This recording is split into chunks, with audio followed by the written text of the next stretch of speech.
quand même, en vous écoutant, lorsqu'on prend un tout petit peu de recul, on a l'impression que le mode de consommation est vraiment en train de changer.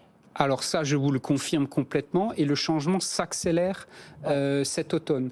73% des Français, c'est un sondage qui vient de sortir, et tous les sondages vont actuellement dans le même sens, on va dire 3/4 des Français ont changé leur comportement sur la consommation de tous les jours, qu'elle soit alimentaire, les loisirs, la restauration, le carburant. 3 Français sur 4, c'est énorme, c'est du jamais vu. Et donc... Et comment vous pouvez expliciter ce changement de comportement? Et comment on l'explicite? Parce que il y a un problème de pouvoir d'achat pour beaucoup de Français, qu'ils voient qu'un certain nombre de prix augmentent dans l'alimentaire, dans le carburant, et donc ils font des choix. Et ils vont davantage vers l'essentiel, déjà. Et pour les Français qui sont le plus en difficulté de pouvoir d'achat, ils sont 16% en France. Pour eux, la consommation a même baissé de 4%, et je pense que c'est en train de s'accélérer. Donc eux achètent...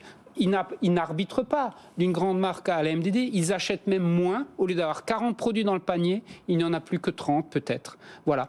Donc, et notre grande question de commerçants, pour les semaines et les mois qui viennent, c'est jusqu'où iront ces arbitrages que vous décrivez. MDD, c'est les marques de distributeurs, ce que j'appelle les produits de marque. Oui. La marque U chez nous, les produits U. Baisse de consommation de 4% chez les gens les plus modestes. Les plus modestes, c'est énorme, c'est inquiétant. C'est préoccupant, et encore une fois, nous on surveille. Avant, on avait l'habitude dans notre métier, et je pense que tout le monde est en train de faire, de surveiller avant tout le chiffre d'affaires. Maintenant, on surveille les volumes. Et les volumes, on a des alertes de baisse de volume. Et je ne souhaite pas qu'il nous arrive en France ce qui arrive en Grande-Bretagne ou en Allemagne. En Allemagne, actuellement, c'est moins 10% de consommation en général, tellement l'inflation est forte. Donc j'espère que ce qui se passe dans ces deux pays très proches de nos frontières n'arrive pas en France en 2023. La baisse de consommation, donc vous l'observez. Est-ce que, à votre avis, sur la fin de l'année, notamment au moment des fêtes de Noël, on va la voir, elle va nous éclater au visage?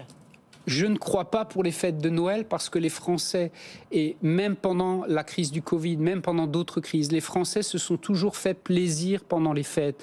C'est le moment des retrouvailles en famille, c'est le moment où on a besoin de souffler, de respirer. Vous savez, c'est ce qu'ils ont fait cet été.